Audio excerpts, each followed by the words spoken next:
दोस्तों, आज हम बात करेंगे डायलिसिस के दौरान अलग अलग तरह के जो फ्लूइड्स यूज होते हैं इनका क्या इंपॉर्टेंस है। हीमोडायलिसिस और पेरिटोनियल डायलिसिस के दौरान अलग अलग तरह के पानी का प्रयोग होता है। ये जानना और समझना जरूरी है क्योंकि हर व्यक्ति को सेम तरह का डायलिसिस का फ्लूइड चढ़ाया जाता है, ऐसा नहीं होता। सब फ्लूइड्स की अलग अलग प्रॉपर्टीज होती है जिसके बेसिस पे वो कैसा असर करेगा, कितना वेस्ट निकालेगा, कितने इलेक्ट्रोलाइट निकालेगा, कितना फ्लूइड निकालेगा, ये सारी चीज़ें डिसाइड होती है। एक बेसिक जानकारी इसके बारे में भी हो जाए, इसके लिए आज बात करेंगे। आज का टॉपिक है डायलिसिस के अलग अलग तरह के फ्लूइड्स कौन से होते हैं और वो कब यूज़ किए जाते हैं। पर्पस इसको डिस्कस करने का ये है कि बेसिक अवेयरनेस हो जाए कि डायलिसिस का डिसीजन इतना सिंपल डिसीजन नहीं होता, स्ट्रेट फॉरवर्ड डिसीजन नहीं होता। ऐसा नहीं होता कि बस डायलिसिस मशीन चालू कर दी और पानी निकाल दिया, वैसा नहीं होता। कई इंपॉर्टेंट डिसीजंस होते हैं जिसमें पेशेंट का सर्वाइवल या प्रॉब्लम्स होने का चांस कम ज़्यादा हो सकता है। तो आज हम बात करेंगे अलग अलग तरह के डायलिसिस फ्लूइड्स के बारे में। टॉपिक पर जाने से पहले जो लोग हमारे चैनल पर नए हैं मैं रिक्वेस्ट करूँगा कि चैनल को सब्सक्राइब करें, वीडियोस को लाइक करें, शेयर करें, फॉलो करें, कमेंट करें, पूरा देखें। टॉपिक इंपॉर्टेंट है, इसे एंड तक देखिएगा, एक्सक्लूसिव है, कहीं और नहीं मिलेगा। चलिए शुरू करते हैं।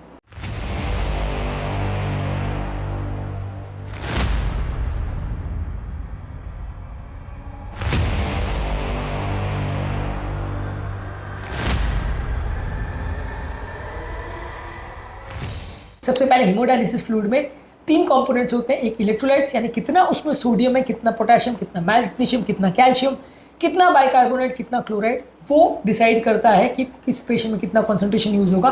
पेशेंट के अंदर जो फ्लूइड दिया जाता है और पेशेंट के खुद के जो इलेक्ट्रोलाइट्स लेवल होते हैं उसके बेस पर डिसाइड होता है कि कौन सा कॉन्सेंट्रेशन उसको दिया जाएगा। मान लीजिए पेशेंट को सोडियम की, पोटेशियम की कोई स्पेसिफिक इलेक्ट्रोलाइट की कमी ज़्यादा है तो वहाँ आप डायलिसिस के फ्लूइड के नेचर को चेंज कर सकते हैं।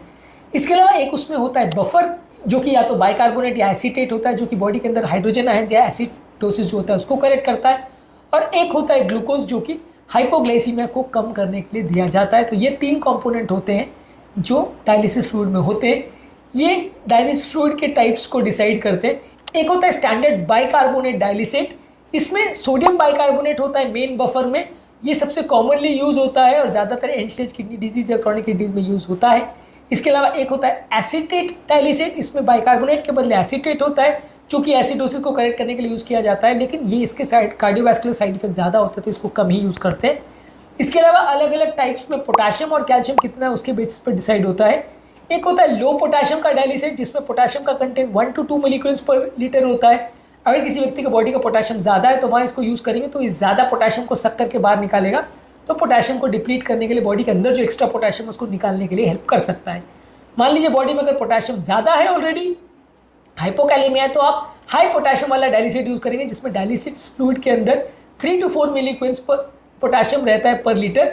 तो यहाँ पे पोटाशियम कंटेंट बढ़ाने का ये काम करता है। वैसे ही कैल्शियम का रहता है। मान लीजिए बॉडी में अगर कैल्शियम कंटेंट ज़्यादा है तो आप लो कैल्शियम डायलिसेट का प्रयोग करेंगे, यानी 2.5 मिलीग्राम्स पर लीटर का इसमें होता है।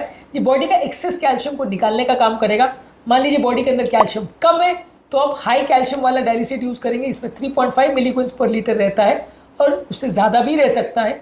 ये बॉडी में जो मौजूद कैल्शियम है उसको बढ़ाने का काम करता है, अंदर कैल्शियम भेजेगा, जिससे कि बॉडी में अगर कैल्शियम की कमी है या ऑस्टियोपोरोसिस है तो उसको करेक्ट करने में मदद मिलेगी। तो बॉडी के अंदर कौन सा इलेक्ट्रोलाइट कितना कम है, कितना ज़्यादा है, उसके बेसिस पे उसकी फ्लूइड की कॉन्सेंट्रेशन को कम ज़्यादा किया जा सकता है। इसी तरह से पेरिटोनियल डायलिसिस में भी होता है। उसके 3 फ्लूइड के कंपोनेंट होते हैं। पेरिटोनियल डायलिसिस में पेट की कैविटी में फ्लूइड डाल देते हैं और वहाँ से पेरिटोनियल मेम्ब्रेन के थ्रू सारे वेस्ट प्रोडक्ट्स को अब्सॉर्ब किया जाता है और एक्सेस फ्लूइड को बाहर निकाल दिया जाता है।